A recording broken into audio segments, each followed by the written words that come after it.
it's all going to work out. It always does. I believe that coaching is the most powerful force for change on earth. I believe that success is inevitable if you're willing to do the work in the world and do the work on yourself. I remember when I was going to quit my job and work for myself full time, and people were like, what are you going to do about insurance? And what about this? And what about that? And then everything worked out. And I was scared, but I went for it. And then I was going to move to San Diego. And I had built my whole business in the Chicago suburbs, from networking and public speaking, and barely had any of an email list or online presence before I moved. And everybody was like, well, what are you going to do about your business, And I was scared. I'm like, I'm going to move to San Diego. I just have this weird intuition I should move. And, of course, a desire to get out of the cold weather. But I'm like, I don't know what's going to happen. I was pretty terrified. And then I sold my house.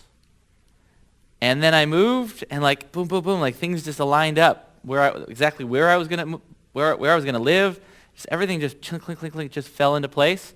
And within the first week of living in San Diego, I was like, OMFG.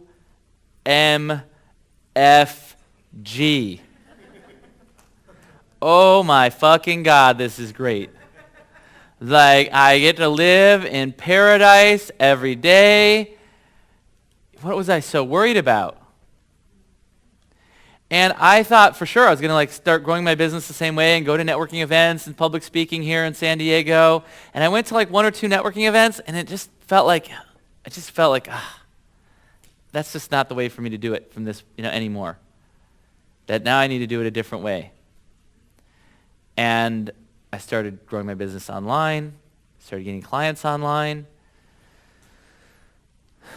It's the best decision I've ever made in my life was to follow my intuition and take this big risk and move to San Diego. And then a year and a half later, I met my soulmate, which I had an intuition I was going to meet my soulmate in San Diego. It's part of the reason. Actually, I didn't know San Diego. I kept hearing Southern California. I didn't know where. I wasn't even really familiar with Southern California. I knew LA was down there. I don't even know if I'd heard of San Diego, quite frankly. And I started asking people where I should move. I'm going to move to San Diego, and they're like, I'm going to move to Southern California. People would suggest San Diego. Everybody overwhelmingly was suggesting, you got to move to San Diego, except for a couple people would tell me to move to San Francisco.